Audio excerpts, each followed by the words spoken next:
you know. The Ramchal places a great emphasis, which is unusual because most Sforim you don't find many Hashkafas Sforim that deal with this phenomenon called Zikuch. Zikuch plays a great deal in the role of the Ramchal, the concept of purifying the body. You know, but it's really in many ways a very different way of looking at ideas.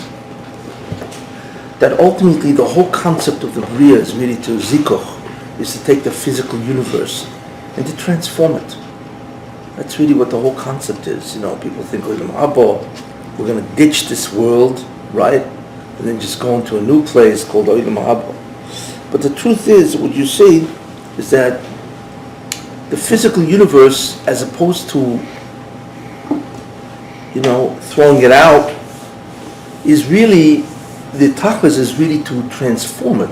Well, I should say to retransform it into a spiritual entity. I'm sorry to interject. I just learned to get my Rosh Hashanah. It says, it brought down somewhere that the 7,000 years, the Lashon Gemara says Charav. The what? 7,000th year, the world's going to be Charav. Chat Charav, yeah. So why is it called Charav if it's not being Nischar, if it's just going into a different dimension, being transformed? But still, it's Charav. Means the physical universe as we know it from this point is destroyed. Right, it's the ninth facet. You know what I'm saying? It's destroyed. It doesn't exist So from the anymore. perspective of the physical, it's being destroyed. Correct. Yeah. And even though it's here, but in another form, It's still destroyed. So you actually could say it's not a material destruction; it's a form destruction. It is a material destruction. No, because the chomer, whatever it is, remains.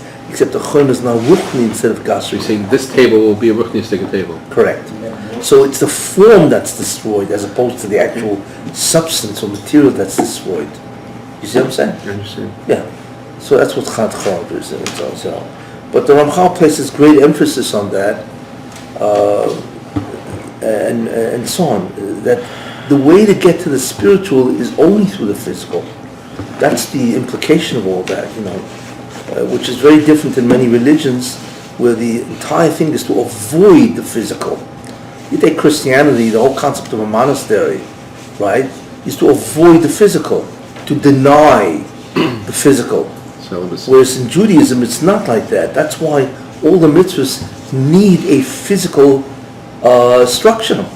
You know, it needs something physical, because the obviously the path to the spiritual is through the physical, not by avoiding the physical, but by using the physical toward a spiritual end, thereby changing the physical. It's a very different belief, theology, than what many other religions offer, and so on. And that's really what the person has to do, is to retransform the physical into a spiritual domain, a spiritual universe.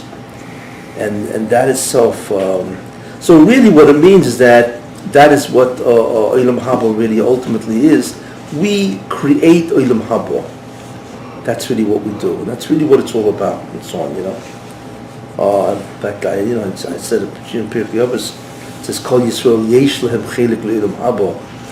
You know, the question is obviously, it should say all Israel has a chelik le'olam haba. It really should say all Israel has olam haba.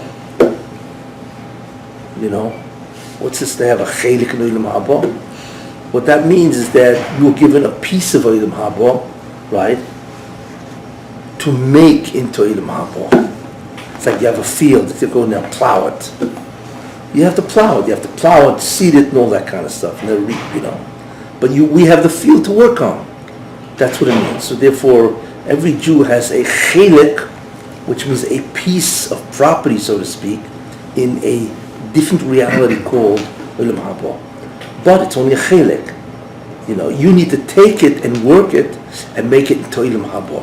So you're not chelik like there's this big country called Olam Haba, and it represents a chelik. It means that everybody gets an entire Olam Haba, but right now it's only a chelik because you have to develop it. No, you don't get an entire Olam Haba, you get a chelik in Olam Haba. I'm saying even at the end of the line? No. Right now, we are connected in a certain sense to Olam Haba. So that's what I'm saying. I'm asking the way I've understood it till now is that a person gets that shot is that the person gets there's like a country called Olam Haba. Let's just call it, for lack of words. Yeah.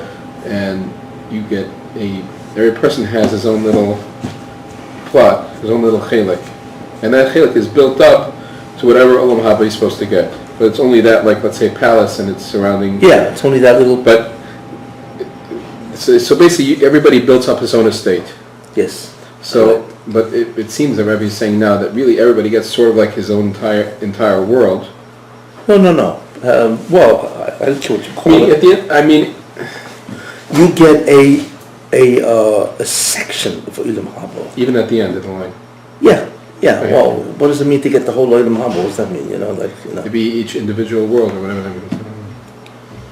I don't know. Yeah. Well, really, Olam Haba ultimately becomes you. You become Olam Haba. Is Olam Haba external? Is that you go to a great place? Or you become Olam Haba? Just something to think about. Really, in many ways, the experiencing of Olam Haba is within. It's like a Novi, Does a Novi experience within, or he's in a place of Nevuah? Which is it? Do you know what I'm saying? It's obvious it's within. It's within, yeah. The experiencing of Nevuah is within. So therefore, Olam Haba is within.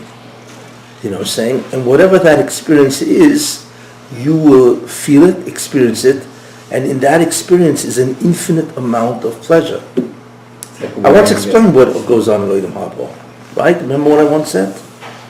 Where you experience more existence, you have a whole share of that, right? Yeah. So it's not from without, it's from within, you see. You see that from the Chumash, v'shachanti b'soicham, and I will dwell in their midst. You know what I'm saying? The fact that Jews have to go to a Beis Hamikdash and to experience God from without is an oynish. It's a punishment. Since we are filled with Zoyama, so therefore we need to experience the Baruch Shem from without. We have to go to a place, and there he is, and now I can experience him, but his location is external to us. But in that place, the experience is within. What? In that place, when people are there, when they come there, the experience is probably within. Just it's over there. It's not elsewhere, but it's... Yeah, in that sense, Is it? yes, yeah. You experience it from within. You just have to be a certain place. You have to, exactly, you have to be in a certain... The external. Yeah, in other words, it's a location. But when you get to the Better location... receptivity. Yeah, but when you get to the location, you experience it from within. It's very interesting. That's My right. son just asked me, why does it say by korbanos that you eat them b'makom kadosh b'chatzar ohel moyed? He said it's the same thing. Just say Makom Kodesh b'chatzar ohel moyed. in the chutz of the Olam. Just say chatzar ohel moyed. Now you understand why, because the Torah is telling you, no, you need to be b'makom kadosh, meaning you need to be in the place itself has to be a place of kedusha. Yeah. You yourself can't do it. Right? Yeah, you need to go. And that was the result of the Zoyama. Because of the Zoyama, right, we need to go to a place which is external. There's a barrier. And therefore, the only way to experience it is really from within. That's really what it is. See, that's an important distinction. Therefore, Ramchal is always stressing the concept of zikuch, that all transformations occur within the self. You see, but also once you mezakech yourself, you also mezakech the bria. It's an external also. The environment that you're in is also nizdakach. What does It's that also matter if purified. everything's going to end up being eternal anyway? It's a good question. I mean, here's what he says, From the 6,000th year to the 7,000th year, the Bria is purified, not you. The entire Bria changes from a physical universe to a spiritual universe. So there is a zikuch in the Bria itself. Okay? But the zikuch the purification of self takes 3,000 years. From 6 to 7, from 7 to 8, from 8 to 9. In those 3,000 years, the self is changed. The neshama itself. Because you have to remember that there are two concepts here. There are two entities you're dealing. You're dealing with a physical body and you're dealing with the neshama. Right? And what they're doing really is they're vying with each other for dominance. So it takes 3,000 years to change from the physical universe of self, and what happens is the physical body begins to diminish as a physical body, and therefore the neshama now begins to achieve ascendancy over the body. So from 6 to 7, the body no longer has any drives. It's like inert. It's like dirt. It's inert.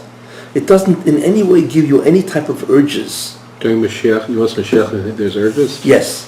Yeah. There is. Yeah. Yeah, but pretty much, Shekhinah is the Skala, so like there's no real... Yeah, okay. And the sun's gone, so what kind of urges? Well, we're going to eat. Aren't we going to eat? Oh, I mean like Right. the basics. Yeah. I mean, and at that point in time, there's no Isa. You know. In other words, the physical body, exercises needs, urges, and so on. The only thing, there's no Zoyama connected with it anymore. Everything's Kaddish. Yeah. So from 6 to 7, the universe changes, and our physical body, what happens to that in 1,000 years? It becomes inert. It no longer exercises what a physical body did. But physicality is still there. But physicality is still there. Yes, that's right. It's going to feel funny, probably. What's going to feel funny? No Shabbos meal, no nothing, just like what you say. No. I'm sure there'll be things to do there. You're not going to be in a state of suspended animation, you know. It'll be like Gan Eden. What's Gan Eden? Gan Eden is a place, really, where it's just neshama. There's no goof at all. There's no physicality there. No. But the physicality there, but it doesn't give you actual cues. It doesn't give the... But probably because the neshama is still connected to its goof. You know, it's not surrounded by its goof, but it has a kesher to it's its like goof. Beged. It's going to be like Beged, probably. Yeah, so therefore the neshama cannot exercise because it's still connected to a physical substance. So it's limited. It's limited, yeah. So from 7 to 8 is where the neshama achieves a tremendous amount of ascendancy. There's no more equality. It's now the neshama achieves ascendancy over the body itself. You know. And then from 8 to 9 is where the body itself changes from a physical being to a spiritual entity. Although there will be some concept of it as physical. It's like a sheet of glass or plastic over the neshama that's completely transparent. You know, it's there, but it's transparent. And therefore the neshama will have complete dominance over that, you see. And therefore, ultimately speaking, it's changing reality. That's really what the Jew does. What happens to the 10th year? What's by the 10th? Well, in the 9,000th year. That's it, 9 to 10. No, Olam Haba begins 9,001 or 9,000. As soon as the 9,000 year hits, then Olam Haba begins.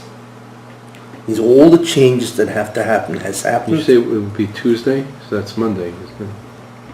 Monday night of the next week. So 9,000 is already the Erev. 9,000 is, is it 6 to 7 is already Shabbos, you're saying? From 6 to 7 Shabbos, Oh, okay. from 7 to 8, It's Sunday. and 8 8 to 9 to 9 is is Monday. Okay. So Monday night, so to speak, which is, I once mentioned that's why it says Kitov twice. Right. Kitov, I the first miscalculated. Tuesday, the Torah was given. The Torah was, Avram Avinu showed up in the year 2000, right? So that's the first Kitov. And Avram Avinu accepted the whole Avodah, right? The next following Tuesday of the next week is the 10th hour, the 10th day. That's also the era of Torah. But that Torah already is Olam Haba, the Torah, and so on. You see. So the connection between the neshama and the physical universe will never change. What will change is the form of the physical universe, and therefore the relationship between the physical, aka spiritual, and the neshama. And that they both together will experience Olam Haba for eternity. And it's our job to make that Olam Haba. But we do it only through the physical universe. We need to channel, and that's why every mitzvah is connected to a physical function. Every mitzvah you take a look in the Torah is connected to some physical function, and that physical function is the pathway to ruchnius. You see, very different than many other religions that view the physical universe as a complete impediment and is to be avoided and removed. Is it possible that for Goyim, because a Goy can only bring an Ola, so I heard from somewhere that it's, from a Goy's perspective, he's allowed to have the hashkafa that you have to separate from Ruchnius. Even, let's say, a girl that keeps Zion mitzvahs and has a moon. Well, the problem with the Goy is that his interaction with the physical doesn't get him anywhere, really. His avoidance. He doesn't do, he's not mechuyev in mitzvahs. Right. So therefore, if he interacts with the physical, what has he done, really? Doesn't change the physical universe. You know what I'm saying? Therefore, it doesn't. So therefore, his tikkun is not through the physical; it's just through spirituality. It's sort of like, just avoid, because he's not going to change it, because he has no mitzvahs. You know what I'm saying? So therefore, his tikkun will be by avoiding it. So in a certain sense, they're doing what they should be doing in that way. You know. But anyway, now the Ramchal writes that that when the neshama enters the body, initially, when a person's born, or when whatever, conceived or whatever, and the neshama enters the physical form, right? Even though the neshama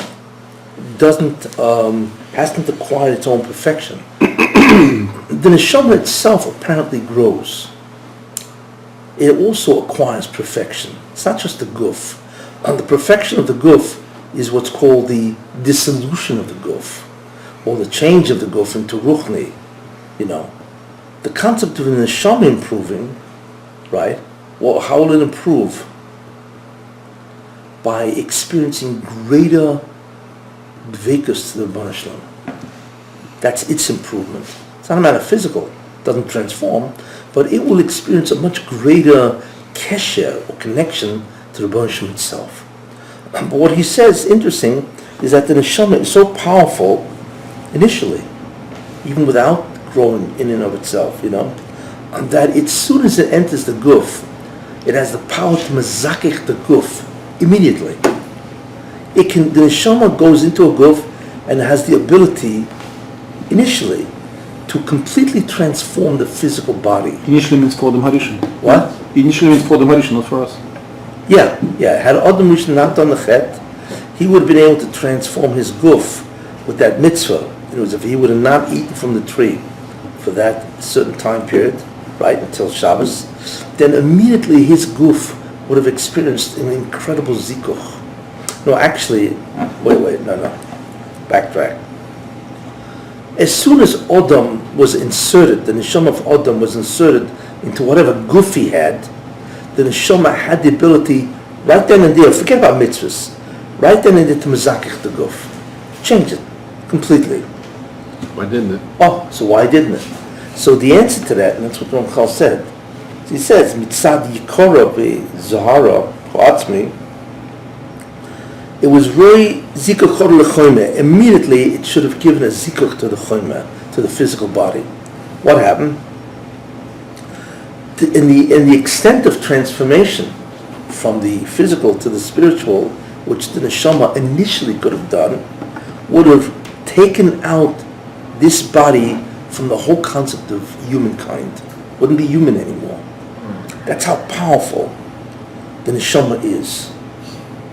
So we're not talking about a neshama being entrapped by the physical. No, there's no contest, as they say. No contest. As soon as you touch the ruchni of the neshama, bam, it immediately transforms the physical into a spiritual. No contest. So what happened? Oh, so what happened? So what happened was the Rebbe Shalom. Omnom, Gzeiroso Yisborach, Koiveshes Oiso, Umalalemes Koicho, Umaetes Zehara. The Rebbe Shalom commanded, or he restricted the ability of the neshama to mezakech the guf initially. That's it. Zero. He commanded it, whatever that means. It means he blocked the neshama from doing that zichuch. But so much that automation did Avera. Well, it was sufficient that the physical body would retain its physicality. The neshama is imprisoned or diminished in its ability to do that. And that's exerus, it's a decree of the Rebbe Shalom. Now, how that worked mechanistically, and so on, we don't know, because we don't really know what the neshama really is in that sense, But whatever it was, there was a command. So the Rebbe Shalom diminished the ability of the neshama to mezakech the physical universe, or else he wouldn't have a physical universe. This is the problem. So it takes his gzera to stop the transformation of the physical universe into a spiritual. You see.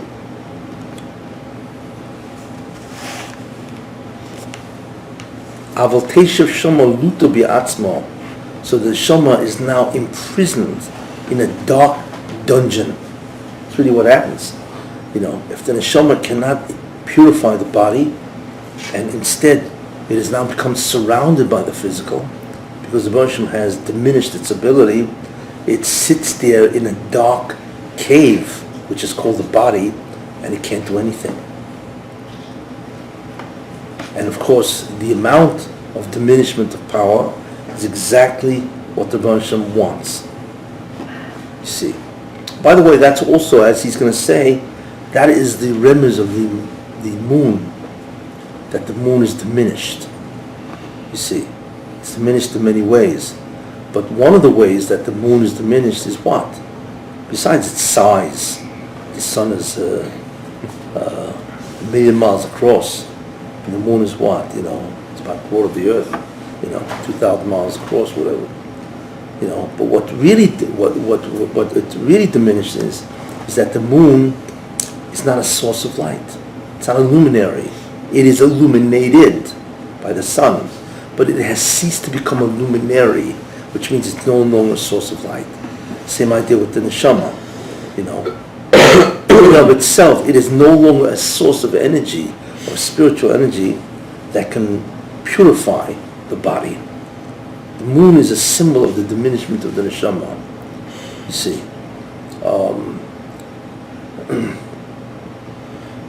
that there's a lot of allusions to that. The moon is a tremendous symbolic figure of the Jewish people. So now we're always saying, Kechama, it should be as bright as the sun. The same thing Jewish people. The Jewish people, in terms of what they've become, are tremendously limited in terms of what they can really do, who they are, and so on. I once explained Golus. What does Golus really mean? What does the word exile really mean? So people think exile is what? Is you're exiled from a place. It means until now I was here, and now I'm here. That's the common meaning of exile. You know what I'm saying? But Golus isn't an exile from a place. It's an exile from the self. It means you cannot be what you could be. It means your potential is millions of times greater than what you can actually activate. So as far as we're concerned, we are basically mostly potential. That's really what we are. That's what Golus really is. It's where the individual cannot be what he could be. It's contrary to the advertisement of the army. You ever see the army ads? Be all you can be, Apparently that's only true in the army. Not even, huh? Yeah. But it's not true in terms of ourselves. Maybe they mean Olam Haba. Maybe. You don't maximize your potential. What? That you'll maximize your potential. Or have extraordinary life. Yeah. You're saying you can't do that We no can't- matter what. No, yeah. And that's all taken into the cheshbon, that we can't be what we could be, and so on, you know. There's three things: person, place, and time. In order to be what you can be and maximize the potential, you need the person, the bris milah, the time is Shabbos, and the place is Eretz Yisrael. So if we're here, we can't maximize our potential. If we're in Eretz Yisrael, we're all one shalom, one complete unit. That's the only place you can really have the potential to maximize. No. Even if you're in Eretz Yisrael, you can't maximize yourself. Golus is a inhibiting phenomenon. That's what it is, you know. And it has nothing to do who you are, where you are, whatever. It is a restriction on the individual himself that he cannot express or become manifest in terms of what he potentially can be. So, and that's what the essence of Golus is. In a certain sense, you can ask, well, why would the person do that? Why would he limit an individual where he can't express what he could be? You know what I'm saying? Part of it is a tremendous inyan of rachamim, of mercy. Kleinfield is always facing a terrible difficulty. You know what that is? Kitrugim. Kleinfield is beset with tremendous amount of prosecutions because that's what the Satan does. You know, he doesn't want Kleinfield to manifest because basically if it does, it's over with him. His show's over, right? So the problem is that we are therefore subject to dinam. We are subject to judgments. One of the ways that the Baruch Shem deals with that is he diminishes our ability to progress. And therefore, we're not as culpable as we would be if we could do it. You see, it was if you could do what you could do. You have any idea what the kitrug would be? Terrible, right? The Satan would say, "Hey, come on, these guys are capable of being unbelievable. These guys can score 1,000, and these guys are only at 130. Bad news for us." So what the Baruch Shem does is he does not allow us to be more than 200. So there's kitrugim, but it's not the same as if we had complete, or what do you call it, unrestricted growth potential. That's the problem. A lot of this stuff is really to diminish the culpability of the Jews. Midas hadin, that's what it's called. See, that's why Golus has a logic. You know, what's the logic of Golus, really? Because like I said, when the emotion diminishes your ability to be everything you could be, he also diminishes the culpability or the guilt. And therefore the kitrugim are reduced tremendously. So, you know, that's why you find, especially today, you find many Jews are gone, you know, because what it does, and it's much more than that, it's not that they're gone. There's no gedolim around. It's like, it's a washout. What can I tell you, you know, and so on and so forth. And what it does, what it gets you, is that you now have much less claim. You know, you can't blame me if I'm not, because listen, I'm enormously... but there is no accomplishment either. Who? I mean, there's no accomplishment either, Yeah, so what are you supposed to do? It's It's both ways. Yeah, that's right, yeah. So which is more important? There's no accomplishment, or you don't get your head handed to you? I mean, they go What do you together. You can, Yeah, but you understand, this only comes after you didn't do the job. Right? This is a consequence of something. You know, so you didn't do the accomplishment. so we messed up already. What? We already messed Exactly, yeah. You don't enter Golus unless you messed up. So the Golus is a saving device that removes a tremendous amount of the dinam. You see, it saves us. I mean, relatively speaking, you know. So that's what Golus does, you see. So by restricting your abilities, in essence, you're less guilty if you don't accomplish. You don't accomplish. But that's the whole reason why he restricted your abilities in the first place. Because you didn't want So to. basically each of us here is a criminal, basically. A criminal? Yeah, in a sense. Just speak for yourself. No, what? Not on video. It's not just here, everywhere. Look, the Gemara says that, Hillel had 80 Talmidim. And they were phenomenal people. The lowest one was Yochanan and Zakkai. Hillel. So what did Yochanan and Zakkai know? So the Gemara goes to, he knew. Whatever, Bavli, Yushalmi, Mechilta, Sifrei, he knew astronomy. It's just astounding what he knew, And he was the lowest. Who was the highest? Yonis ben Uziel, So how great were they? Said that a number of them, could stop the sun in its track like Yehoshua. You imagine that?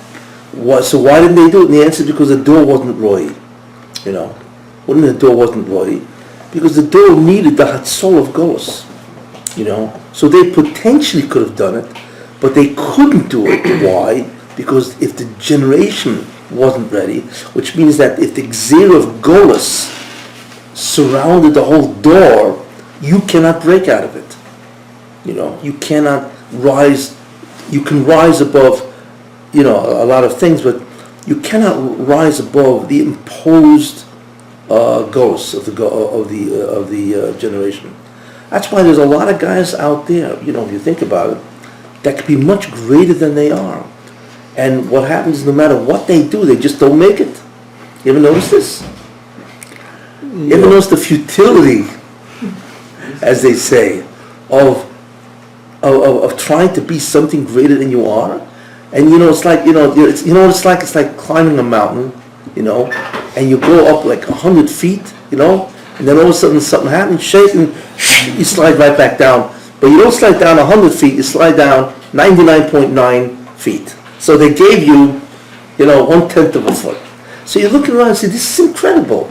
And then you try again, you go again, you slip down. But the problem is this, that you don't even make it up there to slide down. We are so bad off, we don't even slide down, because that would have meant that we went up. We can't crawl more than a centimeter a year, or something like that. Right? Why is that? Because what that does, it takes away midas hadin. So why are we here? What's the point? The point is we that cannot accomplish, we cannot get punished here. There's nothing. I didn't say you can't accomplish. No, but so the vote is that whatever struggle you have here, so in terms of the outward manifestation, it's not going to happen. But in terms of the struggle itself, it's enormous. The Ari used to tell Reb Chaim Vital that he was greater than many Tanoim. So Reb Chaim Vital said, what do you mean, how can I be greater than Tanoim? You know what I'm saying? He said, because the darkness that envelops you is millions of times greater than the darkness that enveloped them. How come you ever wonder, how can you have people in the foregone days, people who wrote Bavli, Yushalmi, and so on and so forth, how is it they know so much and we compare ourselves to them? Like, what do we know? And the answer, it's not only their efforts, they were not restricted as much as we. That's why. So if they don't have what's called impediments, then automatically, if they put in the effort, they will come out with the goods, as they say. Our problem is, we put in so much effort and we go on with hardly any goods. That's our problem, you see. So where we lived is critical to your hatzlocha. It's what it is. That's why a guy can work for years and just barely, improve himself and so on and so forth. If the years of struggle, so you go, well, what's going on here? Whereas in the generation of Tanoim and Amoraim and forget about the Nevi'im, the earlier days and so on and so forth, they were phenomenal. The Doha Midbar, for instance, they were phenomenal, really. Yeah, of course they did Chatoim, but that's on their level. But really, Could you imagine a generation that lives 40 years in the desert, right? No worries, no stock market, you know what I'm saying? Nothing, nothing, no business. They don't have to do. Imagine you live in a generation where you're fed every day, your clothing never wear. You don't even have to go to the bathroom for 40 years because the mon was perfect. It didn't have any type of waste. You know what I'm saying? The nest was how they survived. How did the digestive system survive without any usage? Okay, it's all nisam, you know? So imagine that, and they sit there 40 years without a care in the world. No What a exercise. kollel. No exercising. What? No exercising. No. No. I mean, there was the mon was a perfect food. No diseases, no exercise except when they, punish whatever, What they must have known, and they had the greatest Rebbe of all, Moshe Rabbeinu. That Aaron HaKohen, what else do you need? Why? And the answer is because at that point in time, the Shekhinah was so close to them, there was no Golus really. You know what I'm saying? That came out later and so on. There's no Golus. We in many ways are, I don't know if the word is victims, we are the products of our time. And therefore we are severely limited. And the problem of Golus, like I say, it saves us from a terrible amount of kitrugim. At the same time, so then what do we do really? What do we do really in the end? What's our claim to fame? If our accomplishments are not the achievements are not the claim, so what is our claim? And the answer is, you said, The struggle. the struggle. That's what it is. We go into Olam Haba on struggle. They went into Olam Haba on achievements. But in terms of Olam Haba, it doesn't really make a difference. Because apparently struggle is as great as achievements, if not greater. So in Olam Haba, you will be in a situation which is unimaginable just because of the struggle. So it's not like we can't get Olam Haba or we can't get a lot of it. No. It's just that here we are limited in terms of our achievement in order that we should be saved. Midas Hadin. It's a hamtoka of Midas Hadin. Where we were limited and so on. You see that? It's a very important concept in terms of what Golus really does. It saves us and so on, because what are you going to claim? If I can't be this, what do you want from me? You know what I'm saying? So it's the struggle that is our reward in that sense. It's the Mesiras Nefesh, the Amelus. And you see that, Hema Melem, Vanachna Melem, you see that Chazal, the from Tzara Agro, right? Notice what it says? The from Tzara, according to the effort, the pain is the reward. It doesn't say according to the achievement is the reward. How much did we achieve? It doesn't say that at all. It says according to the pain and the suffering, which is the struggle, that's how reward is measured. You got that? The achievement of Binyan Beis Hamikdash is not just the tzara, it is the final objective to get to that point. Well, it's one of the things that we were allowed to do. Today we can't do it. You ever try to build a Beis Hamikdash today? They'll arrest you. I'm sure they're trying. The housing minister approved the building. Who? The housing minister of Israel approved the Building Beis Hamikdash? We do Yeah, that. oh sure, yeah. Sure, and I'm sure Muhammad Abbas, he agreed. Right? He signed, he said, yeah, of course, you guys can go and build your Beis Hamikdash, right? There's people going on to the site ready to do the kavanas. Ready to do the Kabbalah. Ready. Didn't do it yet, but Well, how could they? They get arrested. Or the Arabs will do it. Anyway, so therefore, that's the concept. So what he's saying is that the neshama in and of itself can break the entire system, but it's been diminished, as I said. So the moon is a symbolic representation of the diminishment of the neshama, right? And I'm telling you that how does that manifest in us? That there's a tremendous diminishment of our ability to achieve the heights that they achieved. Tremendous difficulty and so on. And that's what the Arito Reb Chaim Vital.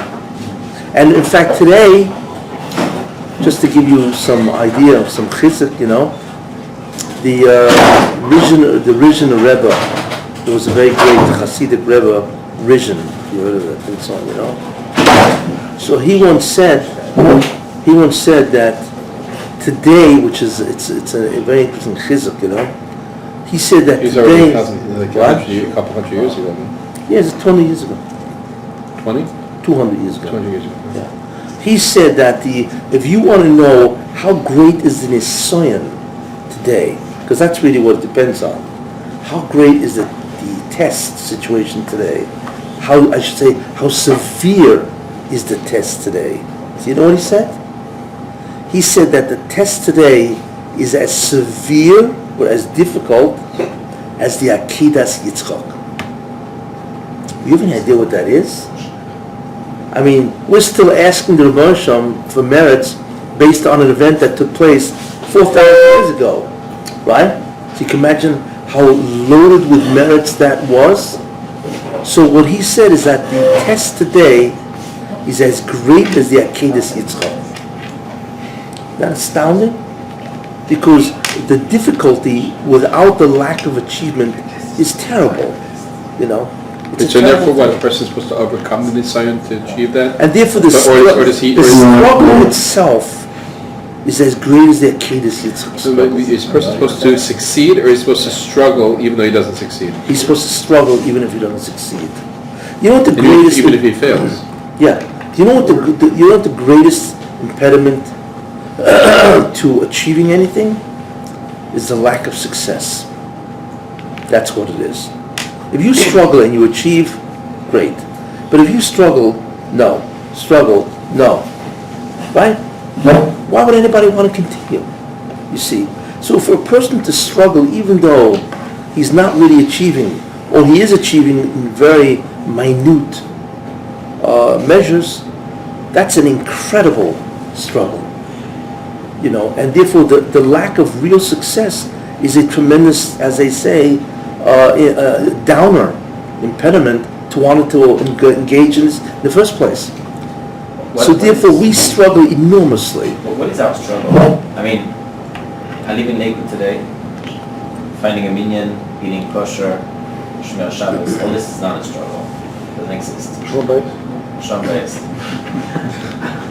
That's a different type of struggle. No, I'm saying, what is our struggle today? Is it like Idias Torah? What is it? Let me tell you something. Your struggle is not to leave Lakewood. I'm not even attracted by a different town. I mean, You can't afford it.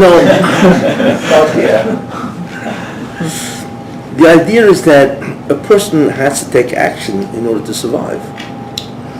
Just because the action he takes now makes it easier to survive doesn't diminish the fact that he took that action in the first place. You see. So you're right, you live in Lakewood, it's much easier, God. I mean, Lakewood is a place, that has a tremendous amount of, things which being from is there for everybody and so on, right? But you had to want to live in Lakewood. Most people don't want to live in Lakewood. They don't want the sheltered life, what goes on in Lakewood. Even if they don't want that. They want to be connected to the world. And you think because you live in Lakewood, you think that's going to protect you. Do you have any ideas about how many guys are into the internet in Lakewood? That's where all the thing. And the internet is the window to the world. You don't even have to be in the world anymore. It used to be the day when you wanted to be connected to the world, you'd have to move, to some place where, a lot of great stuff was going on, this kind of, right? And so on. You don't have to do that anymore. The illuius of the Sultan is that he has now enabled you, without traveling, to experience the world. Television, right? Internet, all these things now allow you to fully engage in the world without ever leaving Lakewood, or ever leaving any kind of place. So the mere fact that you disconnect from these also is part of the Nisayan. You know what I'm saying? And you've chosen to have that. Sure, even here in Lakewood. How many guys have the internet in Lakewood? Yeah, they're not going to tell anybody, whatever, and so on, But there are relative people with the internet, and so on. All those guys walk around with smartphones. You know what I'm saying? Who knows how many are connected to the internet?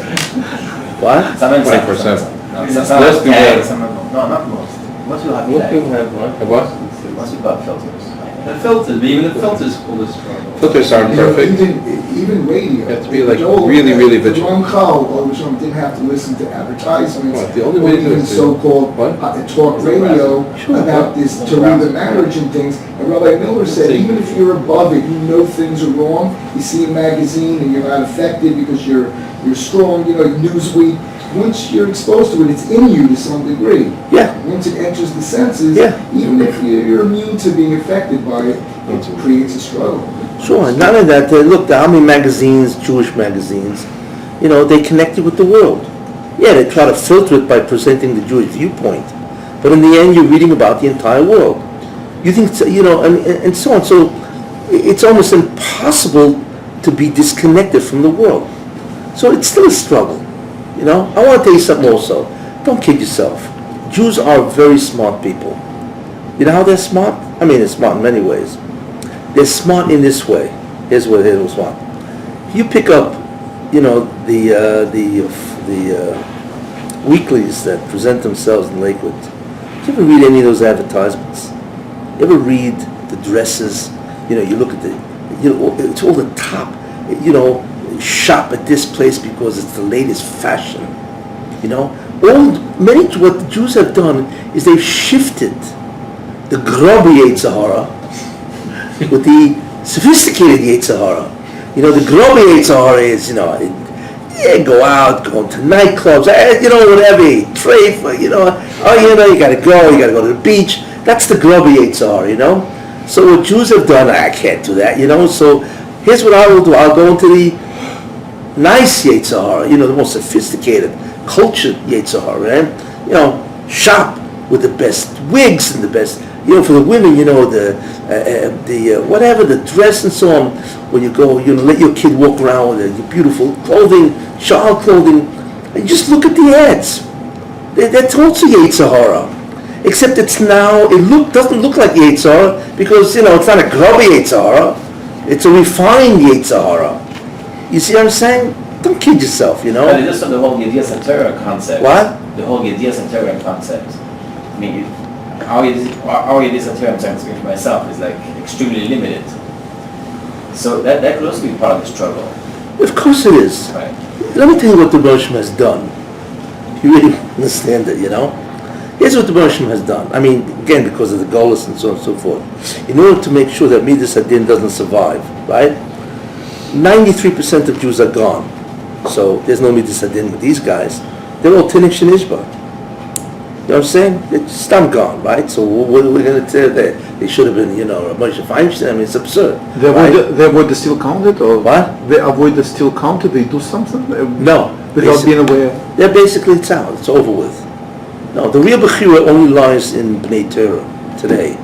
To a less extent, and the more and more you remove from Yiddishkeit, the less and less Bechira you have that is culpable, you know. But what has he done? You know, so that's 93% of Jews. Then there's the other, you know, let's say there's 5% of Jews, let's say, you know, they have their own Yetzer Haras, you know, beautiful car, you know, and so on, you know. You ever see the beautiful restaurants opening up in Lakewood? You know, you go to a restaurant, $4 for a steak. Wow, you know, or you know, eat at this restaurant because it's upper class dining. Could you imagine the Chofetz Chaim saying to you, maybe you tell me where the upper class dining restaurants are? You look at the Chofetz Chaim and say, excuse me, what? You know, think about that. He won't ask you where the real hotsy-totsy restaurants are. So so everybody has advanced in terms of Gashmias, whether it be clothing, restaurants, you know, what else, you know, what people drive around with. I mean, there's a lot of different Yetzer Haras that Jews have now shifted over to because it's not a grubby Yetzer Hara, it's a nice Yetzer Hara. So that's a lot of the people, right? And then you have people who do what? Okay, in Lakewood, it's go out of town where there's a tremendous amount of learning going on, you know. But if you go to Brooklyn or in other places, the guys are heavy into money. They're into money, making more money, and having beautiful homes, etc., whatever it is. But it's a mild, it's a Yetzer Hara, but it's mild. At least the Jew says, at least I have something. Then what the something has done, it's really the Rosh Hashanah and so forth. Guy goes to yeshiva for 20 years. He's 30 years old. He's been learning Gemara right? For 20 years. He started at 10, he's now 30, right? Okay, And he sits down to himself, it's interesting. What do I know after 20 years? Do I remember any Gemara? I barely remember the Gemara I learned today. I remember it 30 years ago, 20 years ago. Most people coming out of yeshiva basically are Amaratzim. I mean, not literally Amaratzim, but they basically remember nothing, hardly anything. That's assuming they knew it in the first place. So the Gzera is on the Bnei Torah. Don't fool yourself. It's not the Gzera of what the Moshe has done. It's an interesting word, he has dumbed down the Jews. That's what he's done. He's made them, he dumbed down means he made them much more, ignoramuses. You ever wonder, you ask yourself, why is it a guy can become an engineer in 5 years? And a guy can become a doctor in 7 years, a lawyer in 3 years, etc. Why? And why is it a guy becomes a Talmud Chacham in 35 years? What's the problem here? What is it? You mean Torah is that hard? Of course it's not that hard. Torah is difficult, but come on. You didn't tell me, there are subjects in college which are incredibly difficult. Mathematics and physics and chemistry, to do these things. And how much stuff you have to know to become a doctor? Millions and millions. You ever look at the textbooks of these guys? You can barely read 1 page a year. You know what I'm saying? So how come these guys get through medical school in 1, 2, 4, 5 years? And why does a guy take 30 years to go through Shas? So you're going to tell me there's Daf Yomi. What Daf Yomi? 7.5 years? After 7.5 years, what does Daf Yomi do for you other than Limunat Torah, which he gets the mitzvah for? But there's no Yediyas Torah. I once said Daf Yomi is the only way a guy can say I forgot the whole Shas. Because if you don't know Daf Yomi, you can't say that, right? You can't say I forgot the whole Shas. I never learned the Shas. But Daf Yomi enables you to say I forgot the whole Shas. Right? What does this have to do with Yediyas Torah? Education? Nothing.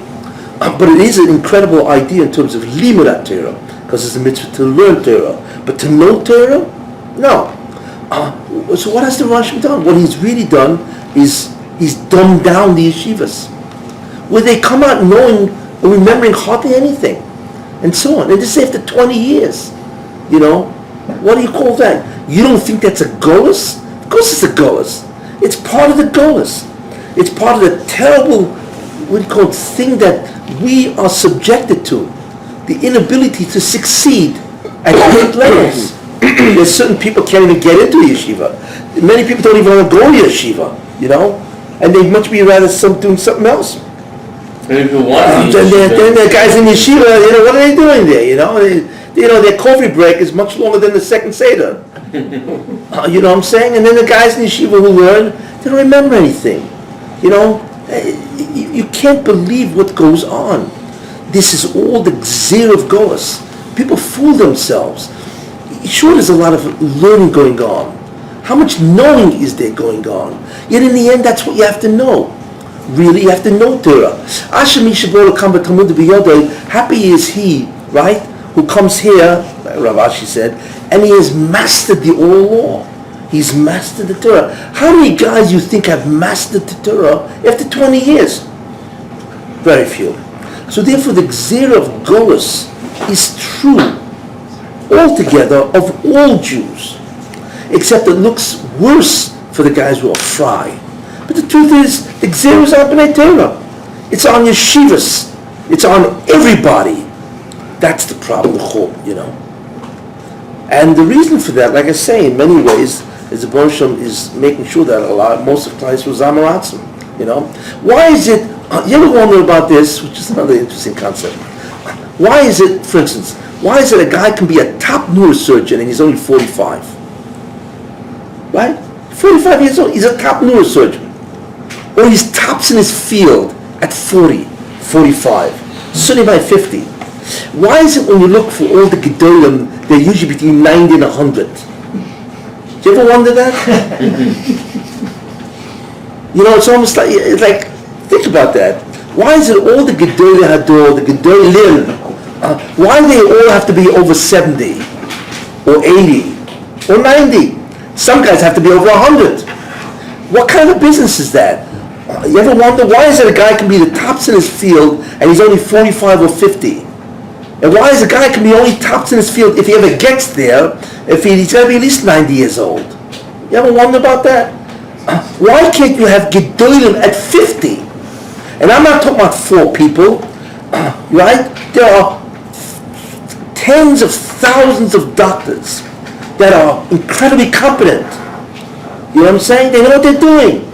You know, whether it be surgeons and you know, in all kinds of fields. There are thousands of physicists, thousands of lawyers, whatever they know their stuff. If they didn't know their stuff, they couldn't make a living. And these guys are what? 40, 50? And why is you walk over a guy who's 50 years old, 40 years old, you know, what does he know? They'll tell you, yeah, I learned Daf Yomi. You're a godel because you learned Daf Yomi? What is this? I mean, we have the Yoni and we have a lot of young stars. But how many are there? Look, there are always guys that will break the average. You know, there's a bell curve. You see the bell curve, right? There's a bell curve. There's an average and then there's extremes of the average. There are always guys at one end of the extreme. Okay, true. But then how many guys are in the middle, right? How many guys hardly know anything? You know? They don't remember, they don't know. They're very poor thinkers. Without going through the whole business. Come on. How many 40-year-old guys, a claw, have mastered? Do we have tens of thousands of guys who are 45 years old and are mamish gewaldig? What kind of gewaldig? Of course not. Why don't we have that? Why isn't the secular fields, a guy's 50 years old can be an incredibly accomplished, you know, what do you call it, craftsman or scholar or whatever, professionals, and you look at a guy who's 45, 50 here, and the guy, you know, he's holding, what is this? I mean, ask yourself, no. People don't even ask themselves because they delude themselves with the following concept.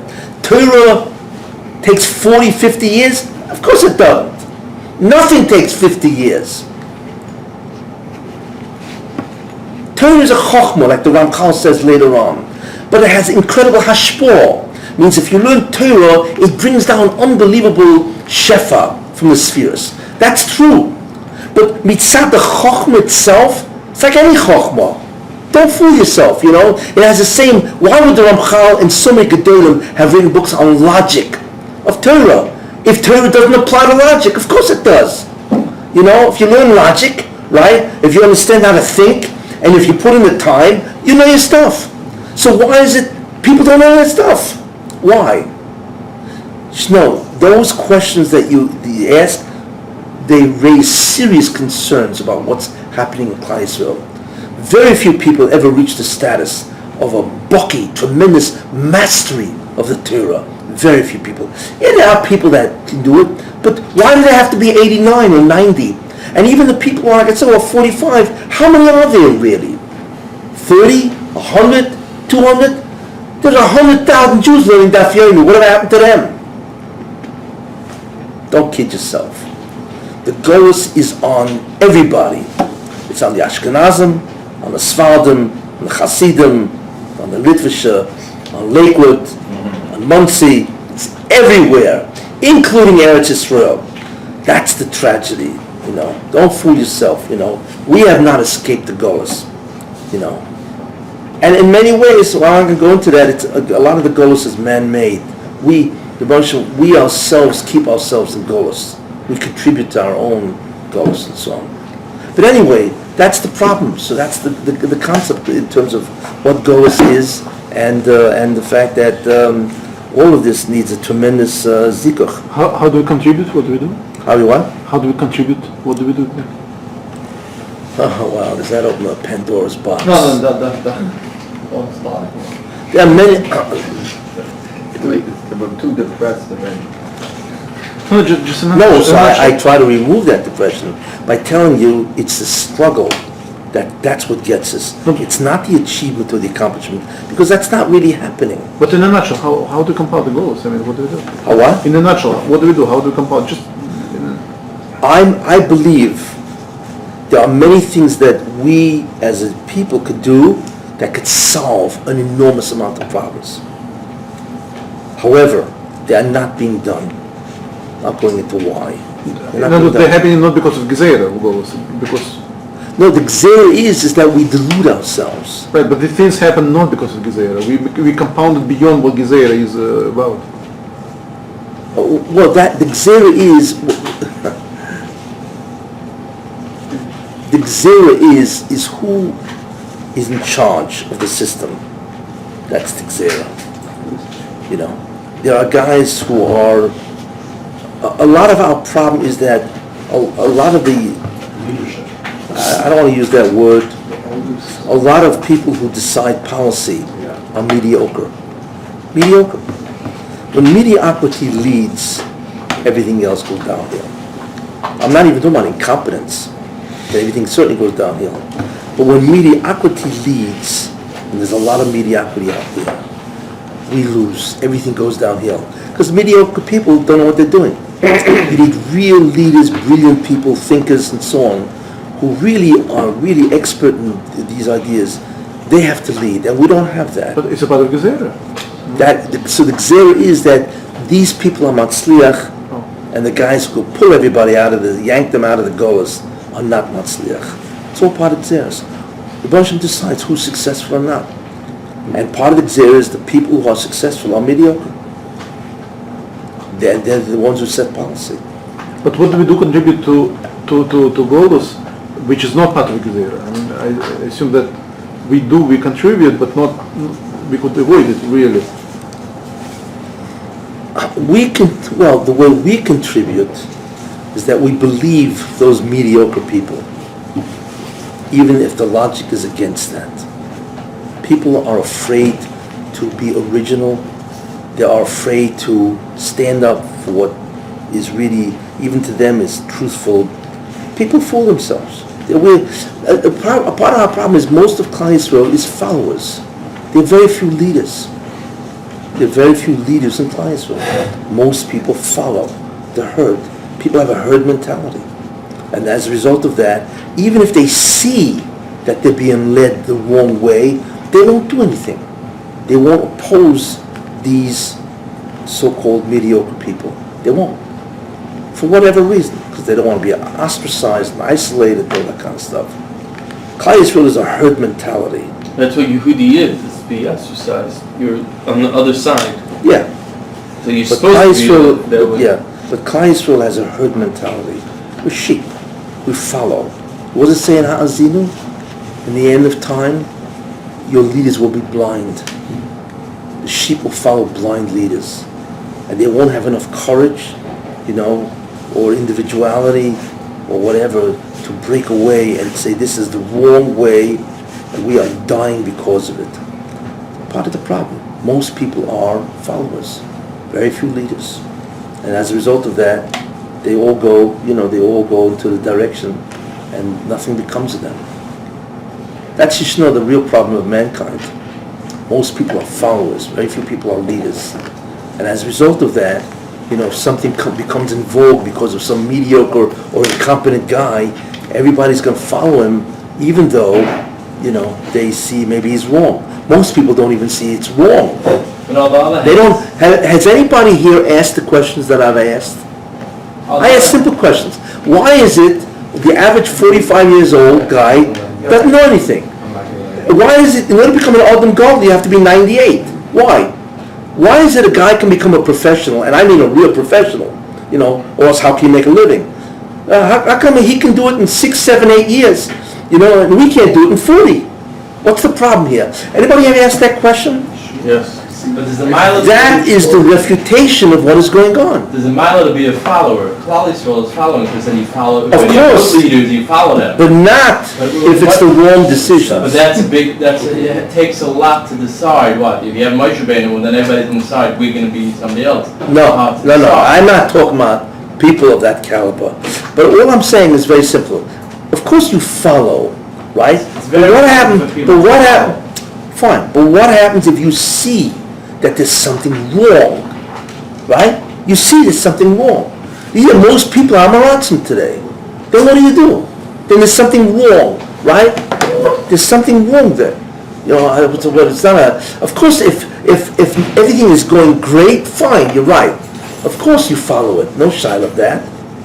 But if you see that there's something wrong, then what do? You have to ask yourself, you know, what's wrong? Why is this happening? What is the underlying cause? And there is. People are afraid to express themselves because, in a certain sense, what dominates Klal Yisrael, I'll tell you, is fear. Klal Yisrael lives in fear of what? Of the right. They live in fear because, if I step out of line with a different chumrah or a different halacha, you're not Bikuris. Yep. What is this? If Klal Yisrael lives in fear, fear dominates the behavior of most people. So most people are afraid to say anything because they don't want to be kicked out of the society. You know, and so on. I mean, there are a few individuals who are innovating these days.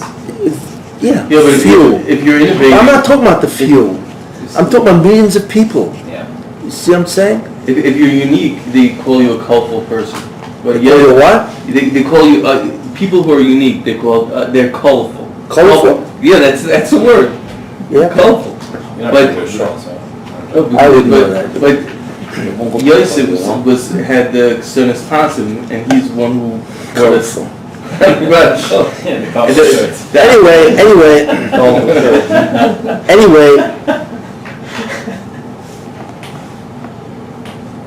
I would give you one word, and I think that this word sort of like sums up everything, you know. I told you a lot of stuff, you know, which is not politically correct, or I should say is not Jewishly correct, you know. But I would say one word. In the end, it all boils down to one word. There's a lot of dishonesty in Klal Yisrael. Period. That's what it is. There's a lot of dishonesty. And that's why I hold why so many guys are leaving in droves, you know, and so on, you know. And that's what it is. People fool themselves, they deceive themselves, they are dishonest, all to be part of the herd, and so on. Even though they are facing disaster, they see the disaster and the destruction. And Alpha Picay, they won't do anything about it. They remain dishonest to themselves, they deceive themselves, and so on. And what can you say? You know, I hold it's all part of the Gzeir of Golus, that the Baruch Hashem allows this to continue, so Klal Yisrael will have easier time with the Kitrugim, with the Dinim. And that's why, did we ever see a time in Klal Yisrael when 93% of Klal Yisrael is gone? Do you have any idea what that is? The United States, the Western civilization, killed off everybody. Hitler couldn't do it. The West did it. Forget about Hitler. What did Hitler do? He killed 6 million Jews. The West has killed 93% of Jews. Hitler did 50% of the Jewish people. Because at that time, I think there was like 13, 14 million people. So he knocked off 45%, right? The Western civilization and the dishonesty and so on, they killed off the rest. Well, now you're 93%. I want to tell you something. You ever walked to a hospital, 93, and you walked into a patient that 93% of his body was dead, right? You'd say he's dead, basically, you know? He's just dead, and the problem is that the rest of the 7% of the body don't know they're dead. You know what I'm saying? 93% of Jews it's a tragedy that we have never experienced in the history of Klal Yisrael. Why? Because of this Gzeir of Golus, and so on. And there's a lot of factors. The outside world is killing Jews. The Jew cannot stand up to the outside world. It's obvious. You know, you got to run to a place like Lakewood, maybe, and hopefully you survive. What about everybody else that can't move to Lakewood, you know, and so on, you know? They don't survive, you know, and so on. So so the outside world is killing Judaism, really is. The internet is a wholesale slaughter of the Jews. It worked out Wholesale. differently too. The What? internet could be helpful with the Jews. There's somebody living in Way more some out of town place that doesn't know about Yiddishkeit. They look. I've heard of places they go on the internet. They look for the Judaism, and they become. You know, I was going to kick out of that. The Sultan will always allow 1% to be toiv, so the other 99 can kill you. That's what it is, you know. It's like you tell people, you know, why don't you have a TV? I don't have TV. It's ridiculous it's on TV. So a guy will tell me, what do you mean, Channel 13 has interesting programming? Oh, really? Okay, so I should buy a TV, so I should watch Channel 13 programming. Yeah, they may have a couple of interesting things, but the other 98% is terrible, destructive. The Sultan never, it's also, you know, sheker needs some emes to survive. If it's completely sheker, you know, it can't survive and so on. So that's the sheker of it, you know. The internet, you need 1% because you get some information, if you are shopping, whatever, but the rest of the stuff.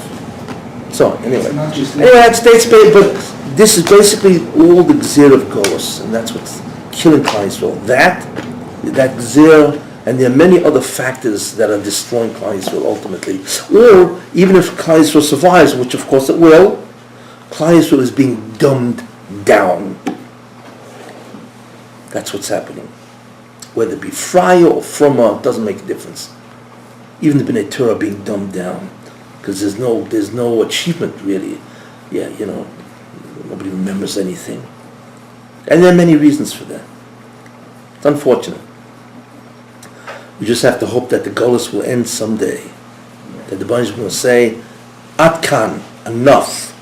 And now I'm going to give Hatzlocha, where I gave failure, I will now give Hatzlocha. And all of a sudden, things will turn around, which is interesting, with such a speed, your head will spin. Once that gzir is over. Mashiach comes before that? Or? That's probably with the entry. It's probably before, because you did a hachana. The problem is there's nobody here to welcome the Mashiach. Who's here? Who's left? No, we Or if they do accept the Mashiach, you know, 2 weeks goes by, let's say the Mashiach comes, and there's also, you know, you know, blast, and it's all over the TV, and the New York Times, Messiah has arrived, and all this kind of stuff, you know? You imagine that? And then after 3 weeks, it goes by, and 3 weeks, you know, all of a sudden, you know, people say, Messiah, why are you still here? It's a fad. You know, a fad goes in and out, and it's over. Oh, we had it was excitement, so and so, but it's over. Let's move on to the next exciting thing. That's what happens with a fad. You know, Messiah it's a fad. Okay, now let's move on to the next thing. You know, some Hollywood star just came out and you know, we live in a very strange world. Let me tell you. I'm not even talking about the evil of the world, but and so on. You know, but we have to hope. But once the Bereshit decides that the Golus ends, it's over, and the whole thing turns completely around, and then all of a sudden, you know, Ruchnius will be Matzliach, not like now. Where Ruchnius is not Matzliach. People are leaving. They leave. They just leave, and you know, and people are, you know, they have chalisha. There's so much chalisha out there, and it's a Brahmanas. Jews are struggling to stay afloat. You know, just to stay afloat requires unbelievable struggle. Just to stay above the water requires unbelievable struggle. Forget about swimming anywhere. Who's swimming anywhere? You know, that's what it is. You know. So, you know. Okay. So next week is the good news when Mashiach will come, right? That's Hashem's command. Tomorrow night there's no shir. Oh no, there's no shir because I have a bar mitzvah tomorrow. For those who come to the method shir. So next week we'll continue. Thank you.